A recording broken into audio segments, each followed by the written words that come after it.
We have a lot to go over today. Crazy Holy morning. moly. Yeah, I think we're going to call this Free Friday because we got a lot of stuff. People sent us some cool stuff. Free Stuff Friday. There you go. That's the PG version. Okay, so happy Friday, everyone. Yay. We are, I am Mark. Yes, I'm Nicole. She is Nicole. You don't have to talk for me. I can talk for myself. You're such an independent, modern woman. I swear. Hey, guess what? I have a new name. Independent, modern woman? I'm the Wasteland Whisperer. See my shirt? That's my shirt. That's nice. I like you getting in my territory here, wearing goofy shirts. That's not goofy, that's cool. It's goofy. It's Fallout. But I like it, it's cute. So happy Friday. Hi. We are from the Wood Whisperer, if you are unfamiliar. If you didn't see the little description there, maybe you're on Facebook. We do monitor the chat, but not the Facebook chat. It's just kind of too difficult. Yeah. So head over to thewoodwhisperer.com/live and you'll see the embedded YouTube chat there, and that's where you can ask us questions live. Of course, we also have lots of questions here pre-selected from our patrons. It's at patreon.com/woodwhisperer. Yes. It's got a lot to remember today. And you can go there and actually ask your questions when we submit a post that says, hey, ask us questions. You can throw them at us. So I've got a nice little selection here. I just want to thank get to in a minute. Jen Bigley. Big. Well, I think her last name's Bigley. I don't know what her last name is. I just know she says B-I-G-G. Yeah, I know. Big. But I think it's part of her. It's like Nicole Spag. Yeah, like, let us know, Jen. No, I know her last name. Are you sure? I'm telling you. Yes. And George. I'm not sure. And Jen and I are pretty close. We met Jen and George at AWFS, and they actually bought us coffee. They gave us thank you so much. That's what this coffee came from. Oh, really? Yeah, yeah. That's why it's a large. Sweet, we splurged. That's great. Thank you so much, Jen. And George, right? And George. You guys are awesome. Okay, so we do have some stuff. Bear with us. We have some things that people sent us, and we'd love to give people credit for that by showing you. And I wish we could share it with everybody, but sometimes we can't. So first off, let me show this. Yes. Okay. This is really neat. This is a thread tap holder made by Chance Blair, and I actually wasn't expecting to receive one. I had Chance's information in the show notes already to just bring attention to the fact that he made a ton of these things and gave them for free to guild members so they could hold their taps in style, which is absolutely fantastic. So it's beautiful. This one is just gorgeous. It's a nice layup, beautiful figure on that material there. Check that out. Gorgeous. Looks like a strip of walnut in the middle. Is that well, it looks like figured. It looks like we've got a little strip of some sort of figured maple, perhaps. This definitely looks to me like sycamore, and then walnut in the middle. Let me know, Chance. Do I have it right? Maybe he wrote it in his letter, but I'm not going to read that now. So thank you so much. We really appreciate it. Dennis wants to know why your arm's shiny. My arms are shiny. A lot of people think I've got like a goop and ointment on there. It's not ointment at all. This is actually called a Sanoderm bandage. So it's a clear bandage. It just looks really shiny, and I've got a couple spots here. I've been finishing my sleeve and getting a little extra work done. Ava! Yeah, I don't know if you guys remember on this tattoo. I know people hate tattoos, so pardon me if you do. But this, I actually had 3 stalks of bamboo representing me, Nicole, and Mateo. And like literally 2 days a day after I got that tattoo done, we found out Nicole was pregnant with Ava. And I was like, well, crap, now I need a 4th stalk. So finally, since I was getting work done on the sleeve, I managed to get my 4th stalk to represent my daughter in my bamboo, and he fixed up some of the bamboo. And what was the tattoo shop that you went to? Think Tank South. Think Tank South. Is fantastic. Those guys are great. It makes me wish I was about 15 years younger and had nothing better to do but to hang out at a tattoo shop.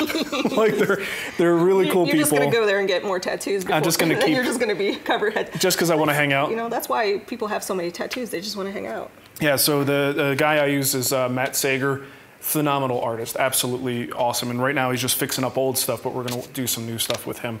And also, what is his handle? Oh, it's Teddy. Oh, Teddy. Oh, I know, yeah, Teddy, but is it it's Teddy or oh no, it's Teddy or something like that? But he's known as Boost God. Anyway, really great YouTuber. He's got a funny channel. I think it's Boost God on Twitter. Yeah, it may not be everybody's cup of tea. I'm going to warn you ahead of time. Oh, it's Teddy. Oh, it's Teddy. There you go. Really cool guy, and hopefully he has a great dog. We'll be able to collaborate with him. Yeah, his dog Omar is pretty sweet. So anyway, nothing having to do with woodworking. Hey, life is not all woodworking. Life I know it's hard. like a box of chocolates, Nicole. This is important information that I learned from watching movies. I just wanted to do a couple of quick thank yous. Kara Walters and her husband Craig, I missed your anniversary. I wanted to send you a happy anniversary. I got your email. I've been so crazy with AWFS, but I just wanted to give you a belated happy anniversary. And Craig, I'm so glad you were speechless. We worked together to make a cool gift for him. So, and then Oscar, who we met at AWFS, Oscar and his wife, who apparently takes you into the bed. Oh, yes. His wife reminded me that I share their bed with him frequently. So, Oscar, I just wanted to say hi and thank you. You were so sweet. And thank you for the email. I will write you back, too.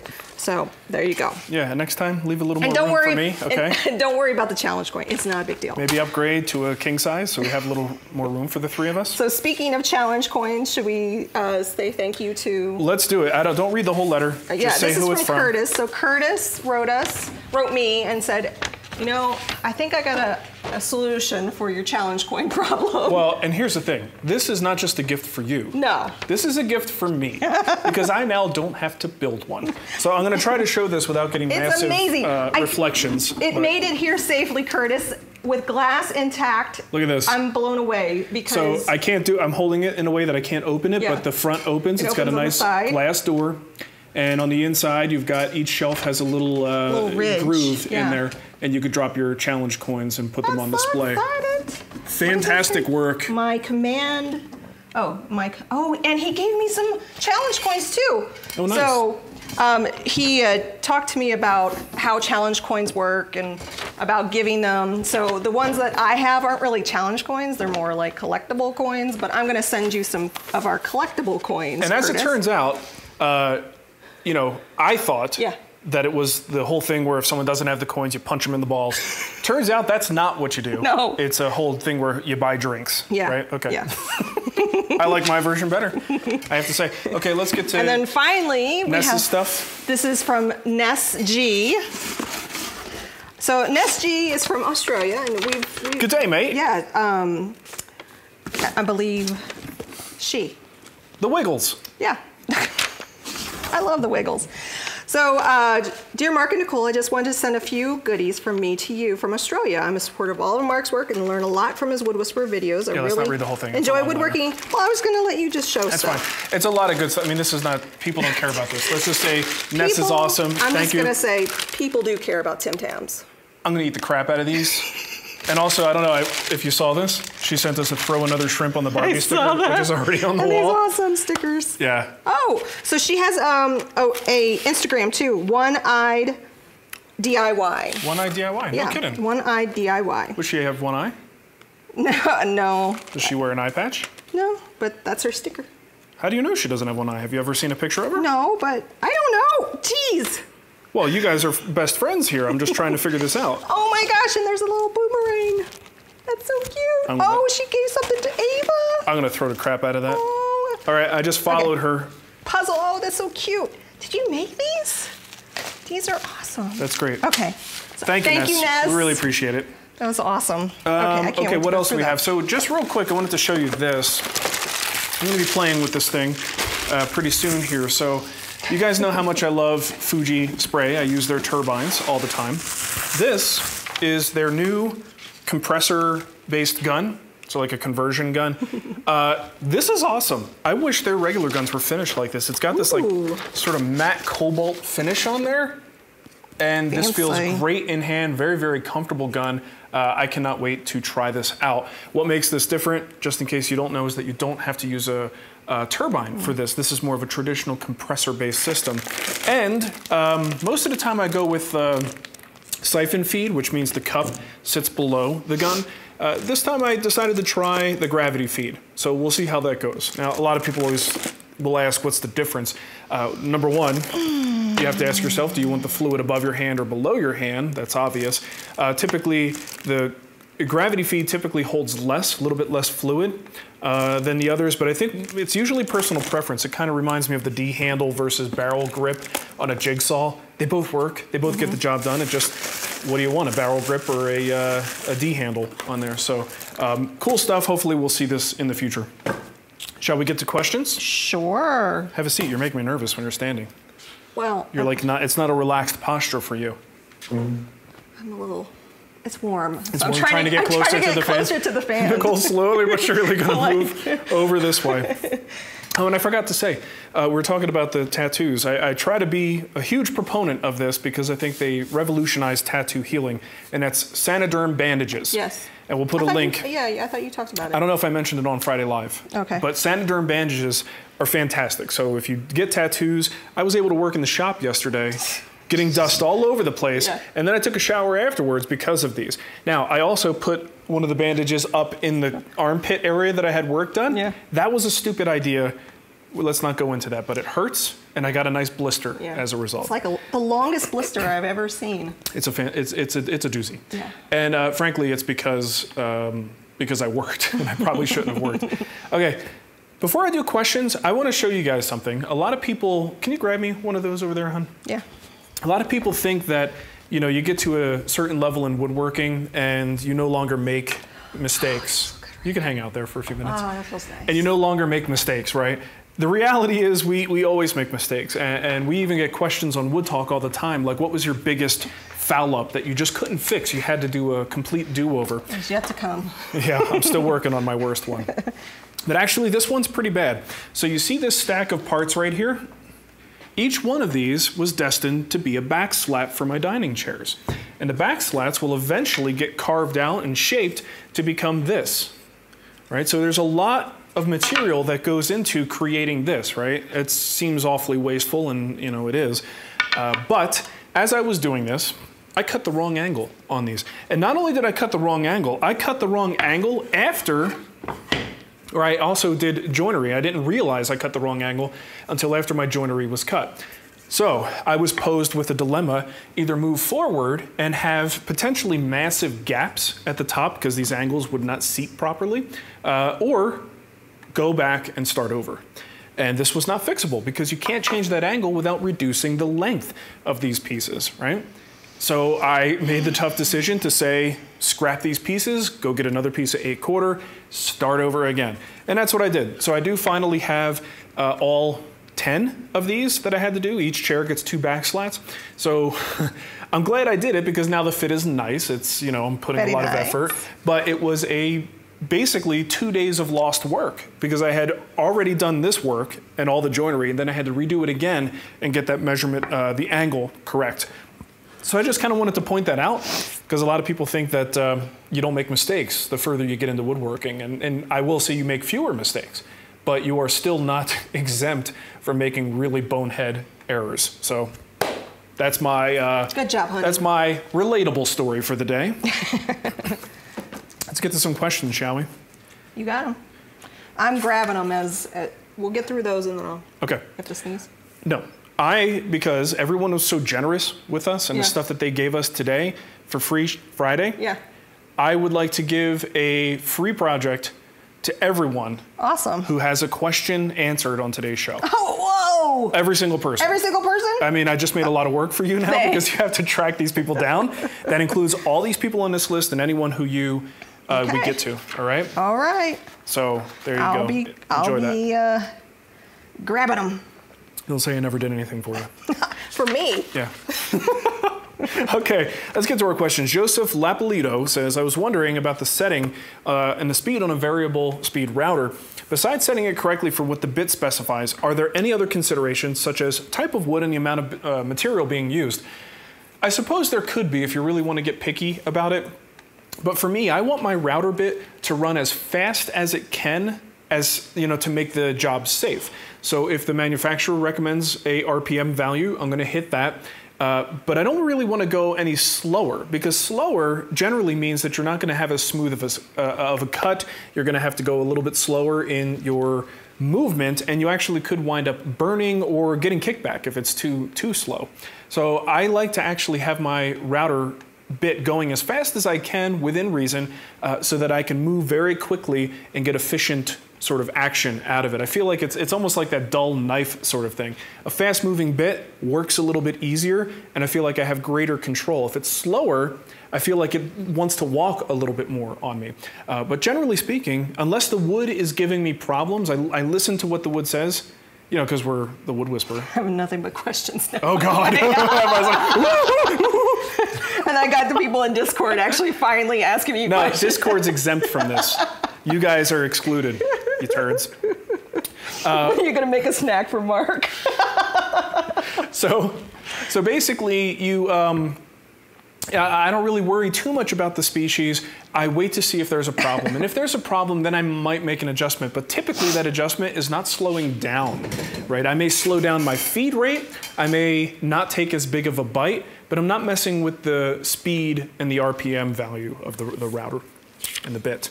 We got some super chats too. All right, let me rip through these then. I wasted a lot of time today, so I'm going to answer as fast as I can. Nick Steffi says, I've been working on a bookcase and am using the router to cut dado grooves. I'm using a new edge guide rather than a clamped on board, which is always a nice upgrade. And it wasn't a snack, it was a smack. Oh. And as I get to the edge of the board, the guide falls off and the edge widens the cut. So what he's talking about is if you have one of those clamp-on edge guides, you get to a certain point where your router kind of gets to the end of the cut and there's no more guide, or the router itself can kind of tip off. You know, that's a little bit tricky. You've got two issues. You want the length of the guide to continue past the work by a reasonable amount so you're fully supported, and you don't necessarily want the work to tip down. So one way you could handle that, you can't really do much about the length, you know, honestly, but generally speaking, those things are adjustable, so you're very rarely are you using the full capacity of that guide. So length shouldn't be too much of a problem, but for your workpiece, it really comes down to just getting another piece of material and butting that there. So even if you had just an extra 2 or 3 inch strip, let's say you're doing your dado groove, put that, butt it up against your work, and then put your guide on. That's actually gonna hold it together as a nice little sandwich, and you'll just route straight on through into that other piece. The added advantage there is that you actually get a little bit of protection from tear out as you're pushing straight on through, and it supports your router. So that's how I would handle that. Oh my gosh, I have so many questions. This is crazy. Well, let's try to get to them. Okay. Lee Corby says, "Good day from down under to you people living there up and over." How come we don't refer to it as up and over? I don't know, but I want to watch Stranger Things now. Yeah. Why? It's the down under, was it? I don't think they call it down under. The upside down? Upside down. Something like that. Yeah, it's the upside down. But I'm pretty sure they didn't go for the down under because that's kind of already taken. Okay. Oh, my question is, what is the reasoning behind applying glue to both surfaces that you clamp together when at other times you only apply glue to one of the surfaces? Well, for me, if possible, I try to get glue on both surfaces. You look at wood as a porous material, right? And the way glue works is by absorbing into those fibers and then having a very thin line of glue between those pieces, and it fuses the whole thing together. So the risk you run by only putting glue on one side is that you don't get as much absorption into the other piece when you put those pieces together. Now, that's sort of a theoretical thing. There have been tests that have been done that show putting glue on one side is fine. Again, we're getting nitpicky, you know, about this stuff that we tend to do. Where we worry about like, oh, is this one, can it hold an extra 50 pounds versus, you know, doing it a different way? And most of the time the joints are strong enough to do what we need them to do, so it's probably not a big deal.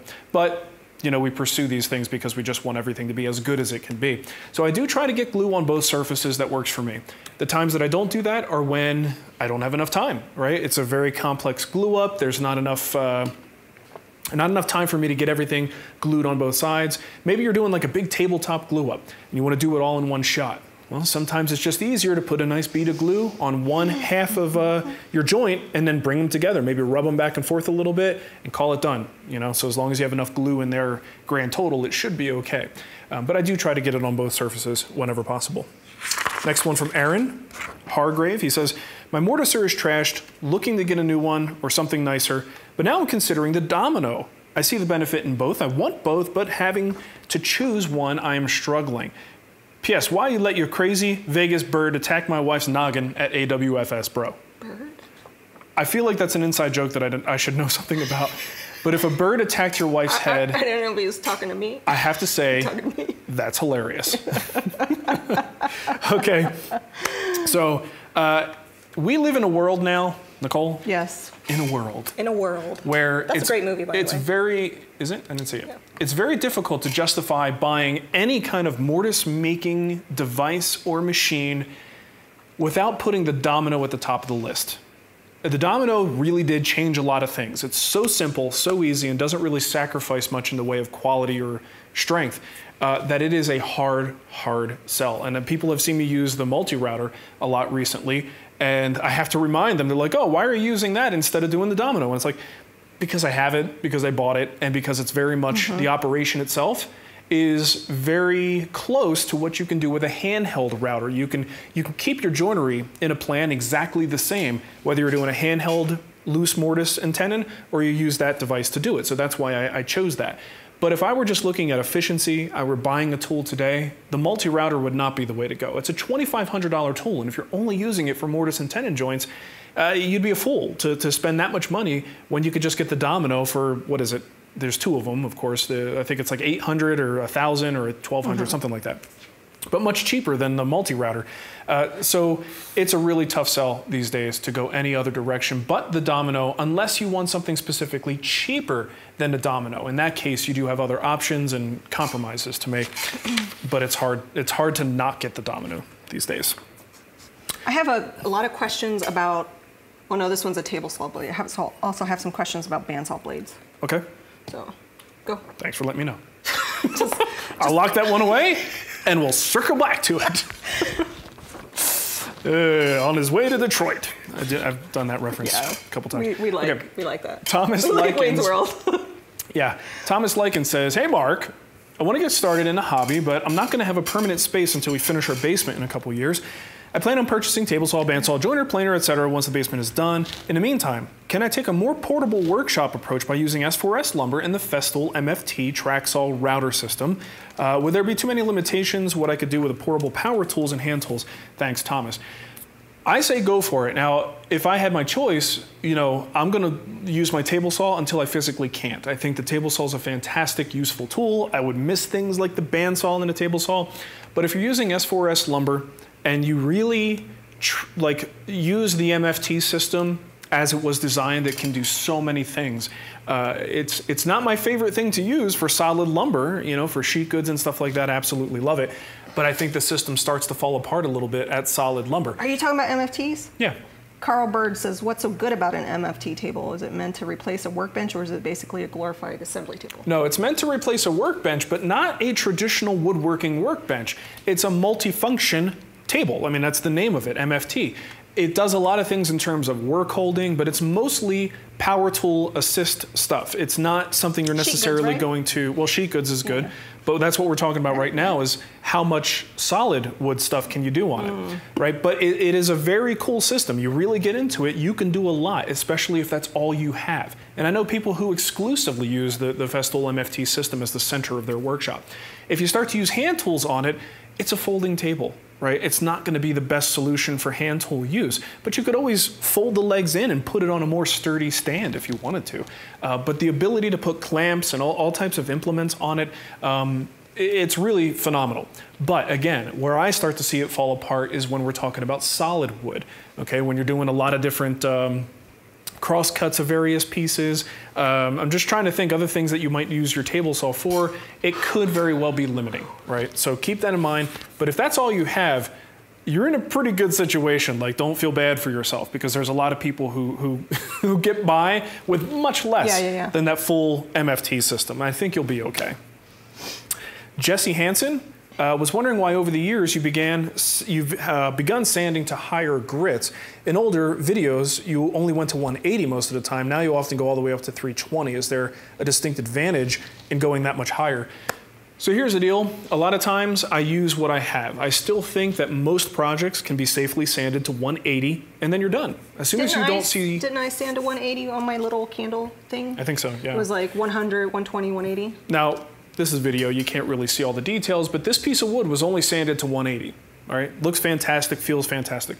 Bottom line with finishes, especially film finishes, is if the surface feels good and looks good, you're done, right? So if that happens at 180, great. If you need to go to 220, then go to 220. Nicole wants me to go to 320, I can tell. I didn't say that. Just by the look in her eyes. So, but the reason I can say that is because it's a film finish. When the film goes on the surface, by the time you have 1 or 2 coats, you're no longer dealing with, looking at, or feeling a wood surface. You're feeling the resin that's in that finish, right? And then you could start sanding the finish up to, you know, 600 grit, 1200 grit, whatever the heck you want to go. So that's why I generally in the past have done that.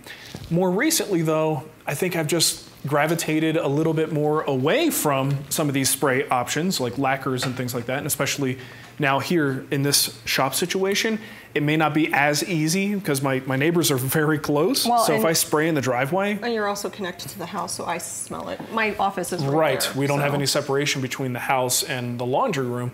So I may be gravitating more toward hand-applied finishes. Now, hand-applied finishes are more natural looking, they're thinner.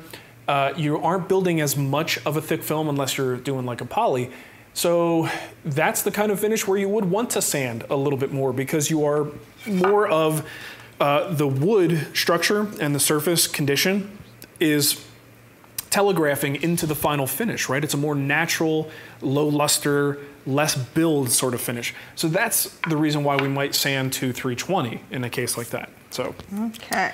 Last question that I have here is from Bill Burr. Question here. All right, you see that stupid Sonic commercial with the hot dog bun, the pretzel hot dog bun here? Those commercials are so dumb. At the moment, I can't maintain a permanent shop space, so I work out of a 3-walled carport. It's completely protected from the sun and the rain. I keep my tools, mostly hand tools, in the basement. When working on projects, should I store my lumber, is an interesting question, between sessions in the air-conditioned basement, or should I leave it in the carport? I work at night after the kids are in bed, so I never work more than 2 to 3 hours a stretch. Okay, I think my laziness would win out in this situation. If I were in his situation, the wood would stay in the shop until it's done, then it would go back into the house when I'm finished. He's pretty lazy. You sound lazy, Bill. No, I'm talking about you. Oh. I thought you were talking about Bill. I'm like, oh, you know Bill pretty well. But if you are so motivated, I think at least the theoretical best situation is to keep the wood for as long as possible in the condition it will be stored in as a final piece of furniture, right? Because once it's done, you're going to move it into the house and it's going to be there forever, right? So it's best if you can to keep it in those conditions. I remember when I visited the Roberto Venn Luther School in Phoenix, they had a carport type overhang because it's in Phoenix, it's just hot, mostly dry though. So they had all of their tools and everything out there. So much of this work was being done outside. But now we're talking about musical instruments. That's a whole different ballgame. Like wood movement can be a serious problem. So at night, they would take all of their project parts and they had this like chamber that was humidity and temperature controlled, and they'd bring all those parts in so that they would sit overnight until the person was ready to work with them again. And that was, you know, giving it the best case scenario for building really, really precise parts. So in your case, if it's something that you think wood movement might be a significant problem with, I would say take the materials back into the basement when you're not working on them. And you know how it is, a lot of times you go, oh yeah, I'm gonna have time tomorrow, and then something happens with the family, the kids or whatever, and you don't get into the shop, and then it becomes a 2-day span that it gets to sit in the shop space where it would have been better off being in the basement. You know, so that's my theory. You don't have to do that though. You might, you know, if the conditions in that outdoor situation are pretty close to what's inside the house, then, you know, it's not that big of a deal. But if there's a big discrepancy between the two, it might be worth moving the stuff. I'm done here. You're done. Hit me with here are some super chats for you. Now, you're keeping track of these so we can give out the projects? Well, the super chats are easy. I can contact them directly. The other Let me know if you want me to write gonna, people's names down. I got this and that. Okay. All right, so Let's do it. Today, what's today, the 28th? Sure. Yeah. Haley Pestle. If you could only have 10 tools, what would they be? Seriously? Am I supposed to answer that question? 10 tools. Well, didn't we do a video on that though? I did a basic set of tools. Yeah. So I do have a video out there showing your basic woodworking tool selection. That probably would be a good place to start. So let me look around. Let me just try to do this. It's a hard question. I'm going to answer it as best I can. One clamp. One clamp, one tape measure, 1 pencil. I would say table saw, bandsaw, jointer planer, circular saw, drill. Set of chisels? Did I say router? Router. Chisels. Call that one tool. Yeah, one tool. Oh. I'm forgetting what I've already picked. Maybe the miter saw? I think you already said that. But did I? What about you're going to take a clamp? And clamps. A clamp. A clamp. A clamp. Hopefully one that does a lot of things. I think that's it. I mean, really, 10 is a big number. Yeah. When you look at this sort of situation like this. What about a screwdriver? Oh, I would probably put an oscillating spindle sander in there. Oh. Screwdriver. I don't include screwdrivers. Everyone's got screwdrivers. Okay. If you have a house, you probably have a screwdriver. But that's not part of your 10. If you live indoors, you probably have a screwdriver. But you only have 10. No, but that, okay. There's no base. Next question. Okay. So this is from Celebane. Do you ever use screws, speaking of screwdriver, in your joinery? Sure. If so, when do you decide to use screws versus just glue? Well, I try to not use fasteners, and that's not, sort of snobbishness. That's just a personal challenge. I think it's very challenging to build all of your furniture with no mechanical fasteners, and it's fun to meet that challenge. So there are times, though, where it just makes more sense to do it. Here's a good example. Here's a butt joint, right? I've got a headrest or a crest rail for this chair that meets into this piece. Now you could do some kind of mortise and tenon, but the way that these are shaped, it all became very tricky to pull off. So I took a cue from what Sam Maloof does in his chairs. If you have a crest rail sitting between your chair legs, you can actually just use screws to attach them. So these screws go in from the outside, they get capped off, they're gonna look pretty, but I am using a full-fledged screw. There, that's the only thing holding the crest rail. Take it easy, right? One swallow at a time. Yeah. Don't breathe the coffee, drink the coffee. Be the coffee. Be the coffee. And I have no problem using screws there. In chairs, there are a lot of opportunities to use screws as reinforcement if you can. And that's probably one of the best applications for it. But don't be afraid to use screws, but it's a personal thing. If you want that challenge of not using mechanical fasteners, then find other ways. There's almost always a cool wood solution. Justin in the chat room says, how would you help convince a beginning woodworker to stop buying wood from the big box stores? How do you convince anyone to get better results and save money? Yeah. I mean, usually getting better results. I think it's probably an intimidation factor. Watch episode 4 of The Wood Whisperer. Yeah, take them if they're, because that's. Find out what the restriction is. Yeah. What is the hesitation? Because who doesn't want to get better material and save money in the process, right? Most people would. That would be self-motivating. If that's not enough, then find out what is the block. Why are they not going? And if it means you have to go with them to a lumber shop, then go with them. But sometimes it's just more, maybe it's a convenience thing because Home Depot is right around the corner, but the lumber yard is 20 minutes away. Yeah. Mel Morris, I have a question, a real one. New table saw has a vibration with the stock blade. What blade would you recommend? Did I see I think he just posted something. He's taking delivery of a Felder unit soon. Yes, that's right. I think so. Mel, I got to come up to your shop, man. He's just up north from us. I want to see this thing. So vibration, what did he ask? What blade would I use? Yeah, instead of the stock blade. Well, these days, Forest, Forest has always been my go-to, right? I've loved my Forest blades. I've loved Tenru. There's another high-quality blade. And lately, I'm using those Lights blades from Very Super Cool Tools. Oh. Yeah, so they sent me a couple of blades. That's right, they did send you some blades. Still in my saw. I mean, here's the thing with a saw blade. Unless it's pure crap, it takes a long time for me to evaluate a saw blade and tell you how good it's like. To truly evaluate it, I need to use it for a few years. I've got to get a couple sharpenings under my belt. I've got to determine how long it takes to make it dull enough that I need to sharpen it. That's all information I can't figure out on the short term. So all I can say right now is that so far so good. The cut quality is great with the Lights blades. I believe they are less expensive and they are cheaper to have sharpened than the Forest. So that's a selling point. We have a question from Abby the dog. What's the best? Should we get Millie and Tor to answer this one? Abby? No thumbs. What's the best method to repair a 45-meter joint that is separating after finish has been applied? It's still held tightly at the dovetail keys. Let me reread that Did properly. I not read it right? What's the best method to repair a 45 miter joint? Did I say meter? Yes, I'm like, that's a hell of a joint there, Abby. That's a big joint for a dog. That is separating after finish has been applied, still held tightly at the dovetail keys. Well, why is it separating?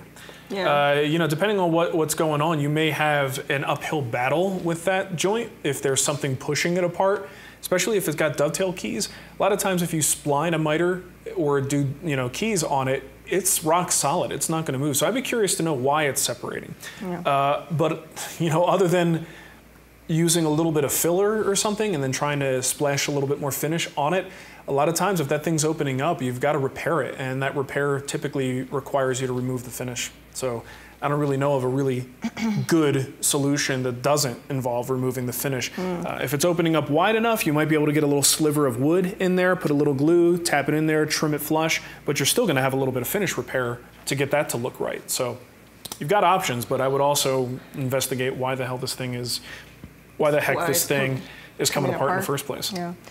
Derek Gettings, do you like tacos? I do love tacos. We don't eat tacos enough. Well, we don't live in Arizona anymore. Well, they have a ton of Mexican restaurants around here. You know what I used to do when I was in college?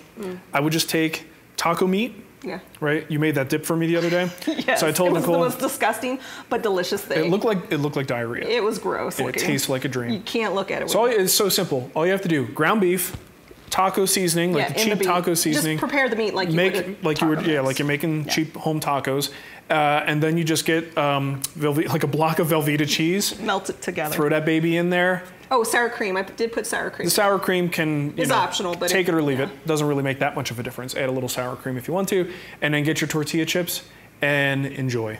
It's so. And I used to eat that through college all the time. Sometimes, you know, when I was feeling healthy, I would throw a little lettuce and tomato in there and a little taco sauce, but so good. Haley also said, have a cuppa on me. Cup of Joe. Thank you, thanks, Haley. Derek A, do you know the difference between A101 or A201 and PMV11 blades on the Veritas planes? I know the A2 has teeth, but what are the pros and cons of each? Oh, geez. Okay, Derek, so I would recommend you go read one of the many, many, many resources out there talking about the differences between the common types of steel that we work with. I tend to forget which one's which. I know one holds an edge better. The other one is easier to sharpen. And I think it's the O1 that's easier to sharpen. I think the A2? Yeah, I think the A2 is the one that is a little harder to sharpen but holds the edge better, but I could be getting those mixed up because I don't really pay that much attention to it. Veritas is Leigh Valley, right? Yes. Yeah. If you want what is generally considered, you know, kind of the best of all worlds, if you're believing the reviews about it, is the PMV11. That stuff is supposed to be better than both of those other options. I think in the end, when you're talking about your average woodworker just doing stuff in the shop, it doesn't matter. I think they're all going to work just fine. But I can't really, again, I don't memorize this stuff, so just do a quick Google search and you will find plenty of articles on the differences between those, as well as reviews on PMV11. We'll find one and put it in the show notes. Actually, Scott will find one. Scott, when he's doing this tomorrow, yeah, because he's been late lately, slacking off. He's on vacation, he's sending me pictures of car trips with the kids and pictures at a beach. He loves to be outdoors. And he's hiking when what he should be doing is focusing on Friday Live show notes. Scott is our... Scott Hampshire, he's a good guy. Yeah. Andrew Dale, question, dust mask, any dust mask recommendations for kids? You know, that's tricky because a lot of times even the small sizes, like a 3M mask like I have, it's at best, I think, you know, their small is probably for the average woman's face. You know, your face is a little big though. You might need a medium. Nicole's got a big face. This is why people write in and say you don't treat me well. But I love your big face. I love your big face. I know. She always makes fun of it. She says, well, you have a big nose. And then we start to get really like, well, your feet are big. So I think for kids, though, I don't know of any great options. I would not want, I mean, dust masks, like traditional construction dust masks might work a little bit better. But I don't like those. I really like a respirator, especially for my kid. If I'm, you know, if you think I am a little overprotective of my lungs, imagine what I would do for my children.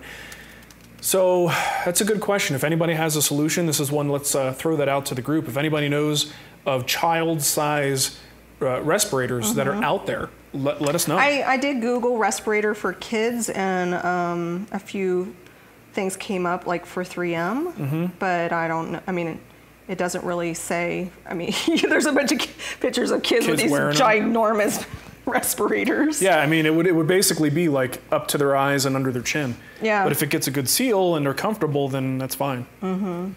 Interesting, because there's even like painting websites that are asking. Probably forum posts you'll find. Check 3M site. I'm pretty sure they have a full range of products with people with smaller faces. Not Nicole. It says right there too, in brackets, not Nicole. Okay. Charlie Wood, table for family. I don't want to use DF. What's DF? Table for family, don't want to use DF. Walnut. They want dark stain though. What the hell is DF? I don't know. Maybe. Okay, go ahead. Anyway, they want a dark stain though. Stained ash or hickory maybe. Farmhouse table, by the way, you guys rock. Table for family. He's making the farmhouse table. Walnut costs money. They want dark stain though. Stained ash or hickory maybe. Farmhouse table. Yeah, either of those would be fine. How about just some red oak? If you're gonna do a dark stain, red oak takes stain really nicely. You don't have to worry about any pre-sealing or blotch control or anything like that, but ash and hickory will also take stain. What's the other one you used to use a lot? Alder. Alder. But I don't know, it depends. If you can get, especially if they're looking for like a rustic farmhouse table, depending on your region, alder is not available for everybody at as reasonable of a price as it is on the West Coast. Scott says Douglas fir? Douglas fir. Okay. Good, thank you, Sal. Good to see you're working. Attaboy. So yeah, I would look at alder if you can, if you're in the right region. It's a very cheap solution, and you could find rustic alder or knotty alder is what it would be sold as. And man, if you're looking for that rustic look, it's hard to beat knotty alder with a coat of stain with the blotching that happens, and it immediately looks like an old piece of crap, which is really in style these days. People like old pieces of crap. Ken Drosdell's. Sure. Thank you for your super chat. Thanks, There's Ken. no question, but thank you. Kevin Hahn, when choosing a glue, is it important to factor species of wood into the decision, or should you focus more on the working time and moisture exposure? Moisty. All three, Kevin. You really can't not think about that. I will say that moisture and working time are going to be more of a factor. Those are more typically what you're going to deal with, because something as simple as Type Bond Original, right, or Type Bond 1, this stuff will work on most glues. The only thing to sort of have that little asterisk in the back of your mind is if you're working with something that's an exotic that's very oily. Sometimes you might want to try a different glue, or there's a little bit of a different process that allows you to use a standard water-based glue like this. But in general, I'm only worried about the working time and the eventual moisture exposure. But you always have to, the first thing you're going to ask yourself is, can I even use this glue because of the species? And the answer most of the time is yes. So that's why I typically focus on those other two attributes, but you do have to think about all three. Thank you, Steve Hayes, for the super chat. Ness G says, I hope you enjoy your prezzies, and you guys deserve it. Make sure Mark shares those Tim Tams. Cheers, mate. Heck no. I'm going to be in the pantry tonight. I know him. With a glass of milk. There's times where I'm like, I buy something and I'm like, where did it go? Where'd the cookies and cream ice cream go? Speaking of ice cream, he doesn't want me to say anything about it because he doesn't want he doesn't want to ruin his reputation for being a jerk. So we know who you are. We had dinner with Chuck Bender while we were in Vegas, and we had a great buffet dinner. It was a lot of fun. And ice cream came up, and I was complaining that the salted caramel wasn't actually salted caramel. So he sent us some ice cream from Pennsylvania that he really likes. And it looks amazing. Awesome, delicious little pints of... I've been waiting until I'm like really hungry so I can really like... dive in and eat a whole thing? Enjoy it. Enjoy. I want to watch you enjoy. I want to watch you enjoy. You know, someone in my latest video, on the bandsaw video, said that I'm getting fat. Aww. And I said, You're right. I've gained 25 pounds since we moved to Colorado. You're happy. I'm happy and I'm eating like a pig, and that has to stop. The honeymoon, the Colorado honeymoon is over. Let's get back to reality and start exercising, because now I'm gaining weight. Well, we stay in here long enough, we're gonna sweat some pounds away. That's right. Let's drink some more coffee. Russell Farmer. Hi, Mark. If you didn't have your Leigh Valley dovetail jig. Just Leigh. Oh, sorry, Leigh. Sorry. Leigh dovetail jig. Leigh dovetail. Just insert words. It's fine. Would you cut your dovetails freehand, or would you still use a router with a homemade jig? Well, Russell, even though I have a Leigh dovetail jig, I do wind up cutting my dovetails by hand, just because that, for a particular project, might be my preference. So that's something that's always, an arrow in the quiver.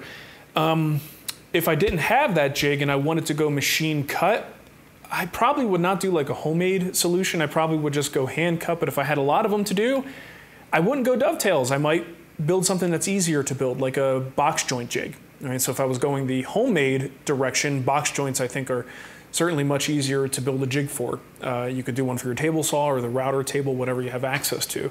So I would choose a different joint if that were the case. Ellie Cockman. Or Kochman. Your show rocks, inspiring and genuine. I love how your content is so accessible to people across the skill spectrum. Hey, thank you, Ellie. Yes. Brian Gonzalez. I got a comment on YouTube yesterday. I hid it so no one else can see it, but I'll tell you about it because it's funny. I posted that bandsaw video and just showing the Carter products being an upgrade. And one of the comments I got was from a guy who's like, "This channel's just going downhill, nothing but talking. You don't do any projects anymore." And when a person does that, all I think is of a disgruntled, I'm going to totally stereotype here and generalize, a disgruntled programmer who is at work, stuck in a cubicle, angry at the world because he's not completely happy with what he's doing with his life, lives vicariously by watching woodworkers, probably has never built anything himself, and enjoys the sort of immediate gratification. He's trying to express himself. No, he's trying to be a jerk is what he's trying to do. But I just picture this frustrated person who's never actually built anything. Because if you're not interested in the talking that goes behind these videos, you're either like someone who is very advanced in woodworking, so you're just looking for inspiration to see the end result, or you don't know anything about woodworking, you just want to see cool stuff being made, so you lash out at people who are actually trying to teach something. You know what I mean? It was just comical to me. Sad little guy in his cubicle. You don't know that. I do. I know. Trust me. Because you were once that guy. I was once that sad guy in a cubicle yelling at people online. You idiot! I never did. All right. I was never a jerk. Brian Gonzalez. I've recently started a woodworking business. My mistake. What tools, techniques, ideas can increase my efficiency in the shop? Well, efficiency is something that I'm doing these 5 chairs, right? That's an immediate lesson on what I'm doing wrong in terms of efficiency. Okay, so it really is a different way of thinking, right? So as a hobbyist, the hobbyist mindset is dangerous for a business. And I don't mean safety-wise. I mean in terms of consumption of your time and using your time to the best advantage. You really, as a business, have to start thinking about the quality level that you expect to bring to your work, what the end client's expectations are, because a lot of times we overthink it and we think that we should spend this extra time doing this one process when in the end the client doesn't give a crap and it's a small gain. So the trick with being a successful business is you really have to start thinking about how can I become more efficient so I can get the quality level that I want and that my clients expect. But it sounds really silly to do this, especially to a hobbyist's ears, but don't shoot for the moon on this stuff with quality. Shoot to slightly exceed expectations. Maybe that sounds dumb and maybe that's bad advice and that's why I don't have a woodworking business. But if you're constantly meeting your own expectations as a very picky woodworker, you will always be doing, probably I should say, but it seems like always, more than the client expects. And that extra effort and extra work that you're doing, if it's never appreciated, is just wasted time. So you have to find places where you could cut back, but not go so low that your quality truly drops. And I think you will find your customers that will pay for hand-cut dovetails, and they will know that it's going to be more. If they know the difference. If they know the difference. You could show them examples. Yeah. Here's a machine-cut dovetail, and here's the hand-cut, and let them make the choice, right? If they want to pay more for it, then do that extra work. If they just want dovetails and don't care if it's hand-cut and the pins are really small, then just do the machine-cut. Or a domino. I mean, when I am posed with choices like, okay, this is free, so the domino might be free, but then hand cut would be, $100 more, or $200 more. If they want traditional mortise and tenon joints, you can kind of present these options to the client and let them make that decision. But the domino brings up a good point. You have to be willing to spend some money. And I think a lot of times businesses are hampered by, again, the hobbyist mindset of, well, I don't have enough money to do that. I don't want to, put this much money out. If you identify a tool that can make you money and make you get work done faster, for me, think about it. We didn't have a pot to in, not poop in. It's peeing. That's why the phrase goes. Okay. But I like the sound. Thank you for the clarification. What's the pee sound? Okay, so back in the day, we didn't have much money, but I bought an MFT and a track saw because I knew that that would be my solution for like a panel saw. It would allow me to get sheet goods cut and get them nice and square, and I'd be able to move on with the project instead of dealing with trying to get a straight edge and doing it with a classic circular saw. So I plopped the money down, but that tool made me money. The domino is an example of that, a tool that is going to probably make you money in a very short amount of time. So don't be afraid to spend some money on solutions that will be great investments in your future. Think big, don't think small. Why am I giving business advice? Because you don't. Joseph wants to know, have you guys made a kid's workbench? And if so, what height should it be? How do you account for them growing with age? We haven't done anything like that. No, we haven't done a kid's workbench. That would be cool for Mateo, though. Yeah, I might, if I'm going to build a kid's workbench, I mean, look at numbers, look at the kid, and apply the same concepts they always say about a workbench. Put your hand out flat. Classic workbench should be about with your arm resting comfortably and your palm down. That's about the height. Who the hell's at the door? I don't know. That's about what you would want to go for. Do the same with the kid, but keep in mind, kids grow so fast. So what I would do is probably build a bench that is going to at least accommodate the kid's height for the next few years. And if you have to... It'll be at eye level. I would just build a bench like this. Get it closer to, to a good height, and then build a little platform, with maybe some grip tape on it. Something you could put in front of the workbench that they could still work on. And, this way, you're only replacing a small step stool of some sort or a little step, and then they can kind of continue to use that workbench for a lot longer. Chance B wants to know, have you used Bloxygen with glue? I'd like to buy the gallon, but I'm afraid it will go bad before I use it all. That's interesting. With glue? Usually you're finding Bloxygen being used on oil-based things that cure by oxidation. Yeah, but glue? Glue is curing... assuming it's curing by evaporation. Yeah. Okay, the moisture is leaving the product and it solidifies over time. We could ask them. We could definitely ask Steven over at Bloxygen to see if it has any impact. But that's a good question. That's a great question. My instinct is to say that it probably isn't going to make that much of a difference, but I don't know for sure. Benny Woodworks wants to know, are all of your tattoos black and white, and do you have a favorite style? No, all of my tattoos are black and gray.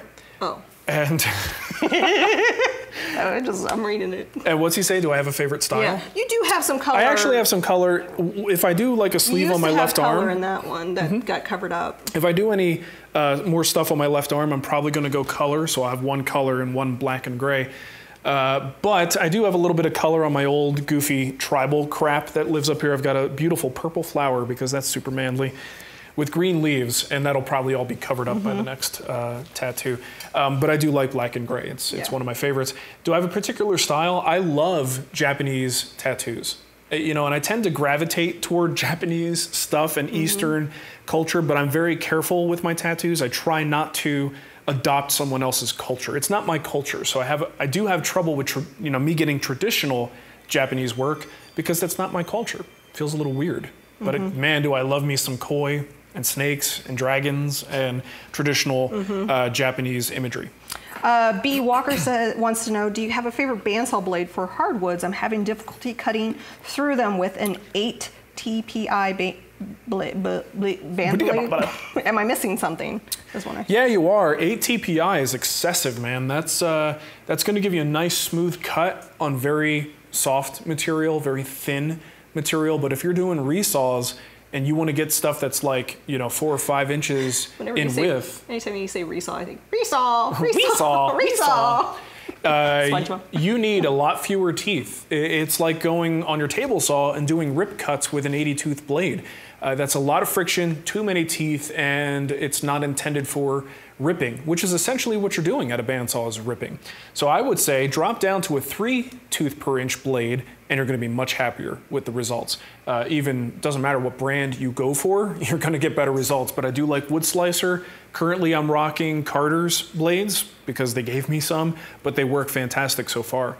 But about 3-4 tooth per inch at the max. I'd probably go with 3. Abby the dog came in and said, bacon! Abby Normal, bacon! Bacon!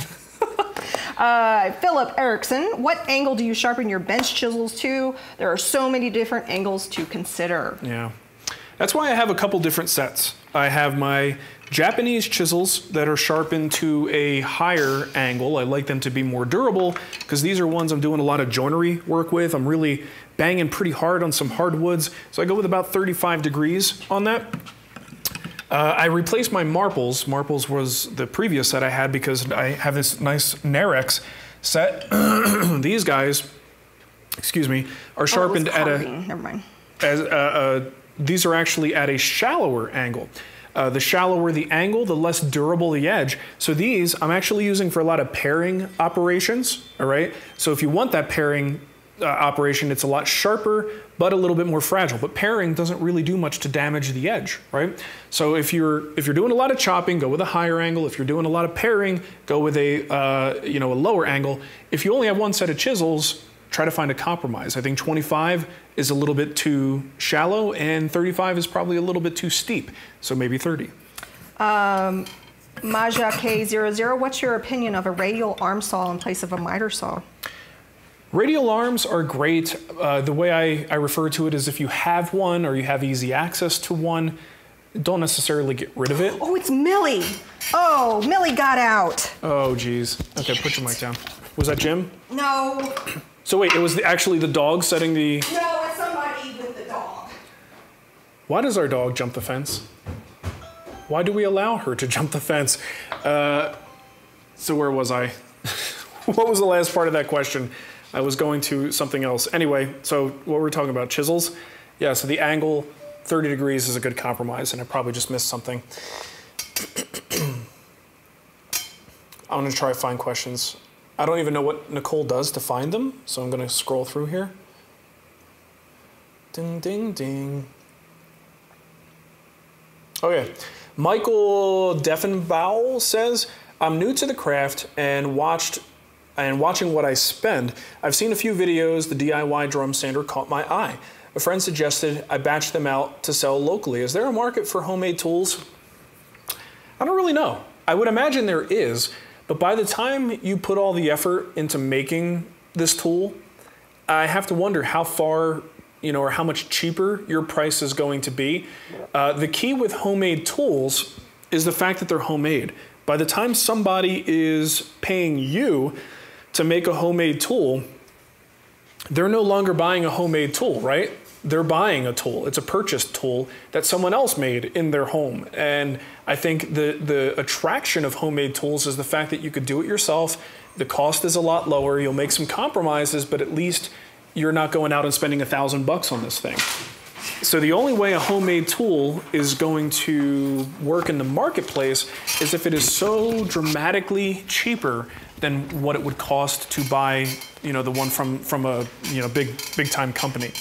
My gut says that in most cases, a homemade DIY tool, there's not going to be a huge market for that. Okay. So I'm going to just finish off the super chats. Yeah, I just asked this guy's question. This one. Okay, so 135 Pilot says, I never thought I'd be able to build a dining chair until I brought your guild project. Oh, sweet. The detailed instruction is awesome, and I have a I'm sorry, I'm out of breath. That's fine. You're dealing Conference, with crap. have the confidence to start building. Thank you. Felt the project was worth a couple extra bucks. Hey, thank you so much. And you know, that's the thing with this dining chair build, even though I have one more video to do, and that's kind of the one focusing on my batch out process. But everything you need, other than we still have to get the plans finished up to make them perfect. But that build was so much fun, just showing people how to build a prototype with a dining chair. So glad to get that feedback. And I'll tell you what, you know, the guild isn't for everybody, but everybody who ventures in, I think there was only one time, can't remember the details behind it, and it was years ago.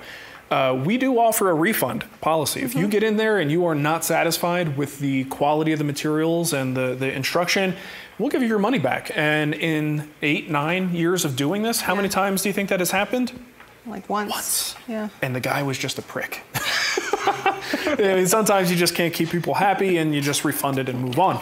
But we stand behind it. You know, we're not joking around. This stuff is detailed. And when you want that detail, it's really hard. I mean, I'll put it out there. I think it's probably the best stuff out there for woodworking instruction.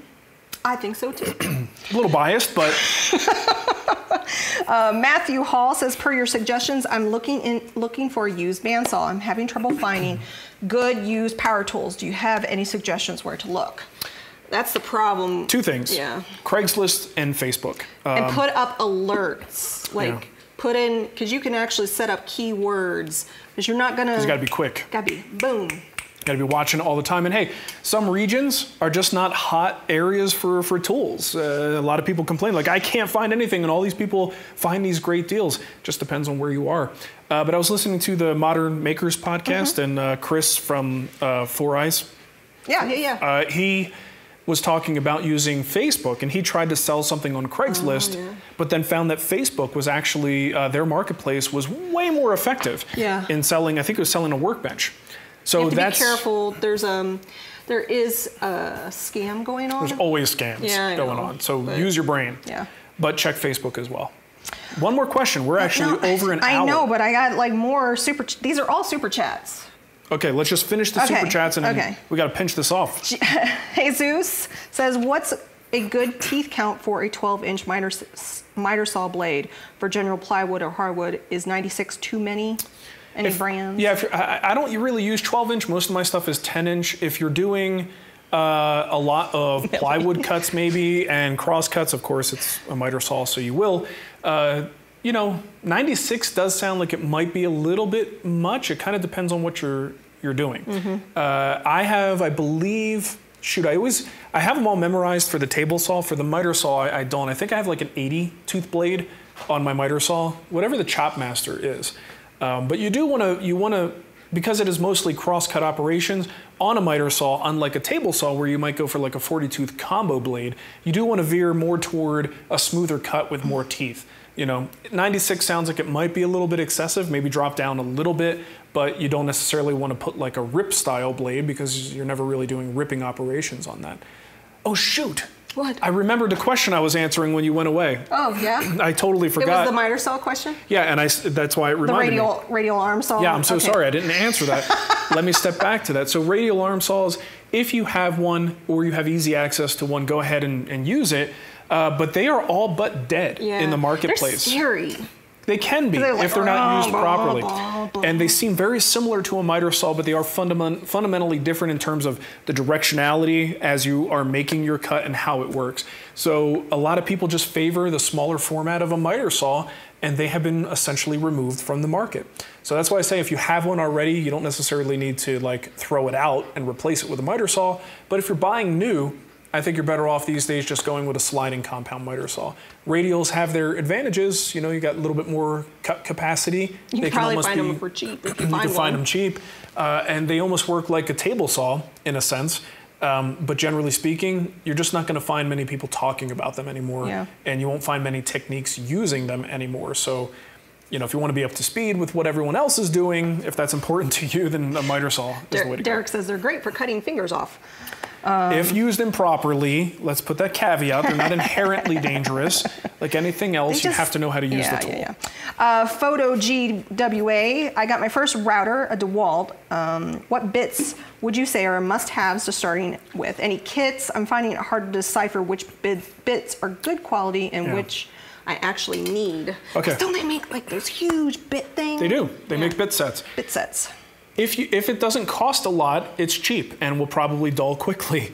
Bits are one of the things in woodworking where you can shop by price. Yeah. For the most part, and brand. If you are buying really cheap Chinese-made overseas bits, don't expect them to last very long. If you buy, CMT, Amana, Eagle America, Whiteside, MLCS, these are all brands that are fantastic bits. If you are buying, what the heck is that brand? Unico? Yeah. I think those are Chinese bits. You can find some good stuff, but their quality control isn't that great. But you're going to save a lot of money. Harbor Freight bits, So what I usually recommend, buy a mid-range bit set. Right? Get a bunch of different bits because if you're new to this, you may not know what you need, but it's nice to have all these different profiles and things that you could rely on. A nice range of round-over bits because you need different sizes. And use that to find out what you use a lot. And then once you know what you use a lot, when that one gets dull, go buy a good quality version of that same bit. Okay? Instead of spending tons of money on a really expensive bit set of a high quality, don't spend as much, get a variety, but then hone in on the ones you use and buy individually the exact ones that are going to get a lot of wear and tear in your shop. If you're just kind of buying and you just want the good stuff right now, I wouldn't buy a set. I would just buy what you need as you need it. I would get myself a good spiral straight bit. It's probably good to have a 1/4 inch, 3/8 and half in stock. Get yourself, 2 or 3 roundover bits of different sizes. Your 1/8 inch roundover up to a 1/4 inch roundover, and then if you're doing big profiles, you might need something bigger. A good chamfer bit is always a good idea to have, and a couple of flush trim and pattern bits, and that only differentiated by the placement of the bearing. But get that in a spiral configuration if you can as well. You'll get better results from that. I have one more super chat, but Landshark had wrote a question about he had pre-ordered wood taps and the order is still in pre-shipping. Email me at Nicole@thewoodwhisperer. Email me at Nicole@thewoodwhisperer.com and I'll look into your order for you. And that being said, all pre-orders, if you pre-ordered and you still have not gotten an email that...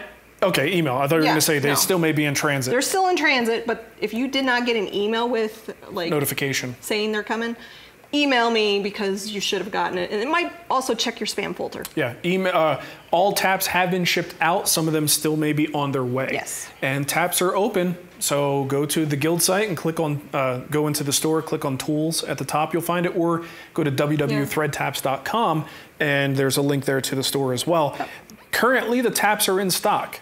We don't have a huge stock, but they're there. So get on it, yo. Nick Cleans, do you have any experience recutting cut quality with different spiral cutter heads, i.e. straight cutters like on Grizzly or angled shear cutters on shellacs? Is it shellacs? Shellacs. Shelix. Shelix. So do you have any experience with cut quality with different types of cutter heads? Yeah, I mean, I have segmented cutter heads in my planer and my jointer.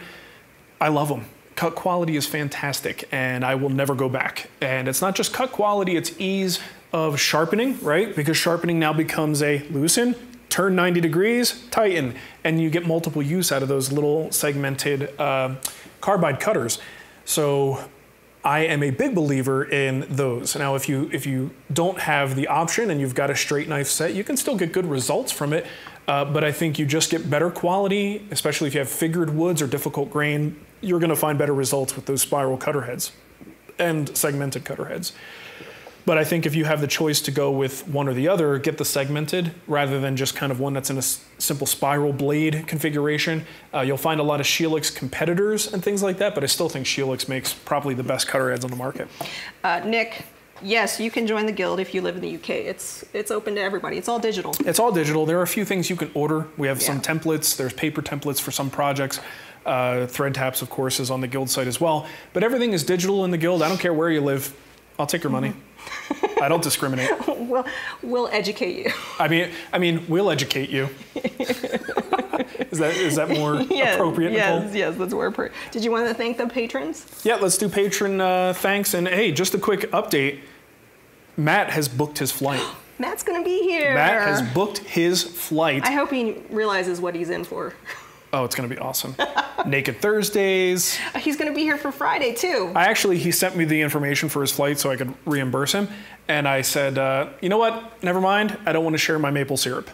I'm going to put a wig on him and sit him right here. Yes. So I think, yeah, he'll probably be here for at least a Friday live and maybe even a guild meeting. So you guys you'll be seeing quite a bit of Cremona. It's going to be a good time, but we are going to be busy little beavers doing stuff in the shop. Did I tell everybody? I think I mentioned it already, what we're doing. Everyone is going to get something out of this. Yes. Right? Yeah. If you are curious about the guild and you don't necessarily want to plunk the cash out, we're going to be adding a free tier to the guild. And in that free tier will be a free project. It's the trial that everybody has been asking for years. Like, can I just try it out? So this will give you a very good idea of how the guild works using these picture frames as the subject matter. So they'll be shorter, less in-depth, but you'll still get an idea. You'll get inside the guild site and get to check it out for yourself. All existing members will also get this project for free. So essentially it's a free project, but you're not gonna find it on YouTube. You gotta go to the guild site to get it. So everyone is gonna get something out of this, which is pretty darn cool. I have lots of pictures to frame. Good, because we're making 4 frames, so I hope. You're only 4? Listen, lady, we got to build a Rubo storage cabinet under here too. Yeah, that's There's a lot of work to do. All right. What we have, like 5 days to play with? Yeah. Okay, so thanks to folks who helped us out on Patreon. Patreon.com/woodwhisper. Aaron Hargrave, Marshall Brooks, Ben Krantz, Brad Nelson, and Cliff DeYoung. Thank you so much. And also, there's only 3 days left of July. That means at the end of the month, I'll be drawing the winners for 6 prizes from the Wood Whisperer. I have 5 of those award-winning Oneida dust shields to give away. Oh, yeah, they won at AWFS. Yeah, they that was won. great. And then I have a awesome Jet 22, I think it's 22-inch scroll saw. Do you like it when I put my hair in a ponytail? You are so beautiful to me. I sing that song to our kids and our dogs all the time. Yeah. And now I sing it to you. Thank you. But yeah, so go over to thewoodwhisperer.com/giveaway and you can find out all of. I'm not uncomfortable. Look at you. You're blushing a little bit. I'm a little blushing. You made me blush. No, it's from the heat. No, you're blushing. I'm a little. I'm a little cleansed. The vapors. I got the vapors. Okay, what? But anyway, so yeah, go over there. There's tons of ways to enter. Unfortunately, it's only for US and Canada, so I apologize to my Australian and all the other. That's the way the laws work. Well, laws and it shipping. It makes it impossible for us. Yeah, all that fun stuff. But yeah, so there you go. And then starting at the beginning of August, it's already August. Oh, I can't believe it. It's crazy. Something else to give away. So. It just never ends, people. Give it away. Never ends. So remember, if you had a question answered in the show, you get a free guild project. Yeah. Well, I'm like Oprah. You get a free guild project. You get a free guild project.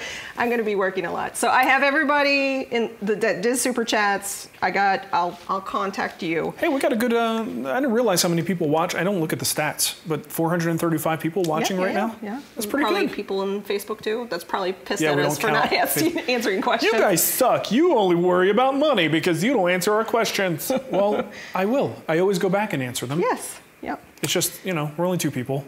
Poops McDomino. Yeah, you guys like my new nickname? Is that it? Poops McDomino. I really don't use the domino that much in my videos, so it's a little bit inaccurate, but I'll take it because it sounds funny. Okay, thanks for watching, everybody. Right. Really long show today. Yeah, don't ever do that again. What? The free project. I just want to give back. Nicole. I know you do. Don't be so selfish. I'm just a generous person, and you're squashing my generosity. Please don't do that. All right. I give. Bye, everybody. I give because I care. Yes, I know. You guys want to see a fat Doberman? She's so worn out from her adventures. From her venture in the neighborhood. Millie, you're like a big sausage with 4 toothpicks stuck in it. You're so tiny. She is so mad that we put her on a diet, too. She's on a diet. She is, but she's not losing weight. Because she eats anything and everything. She loves this. All right. Have a great weekend, y'all.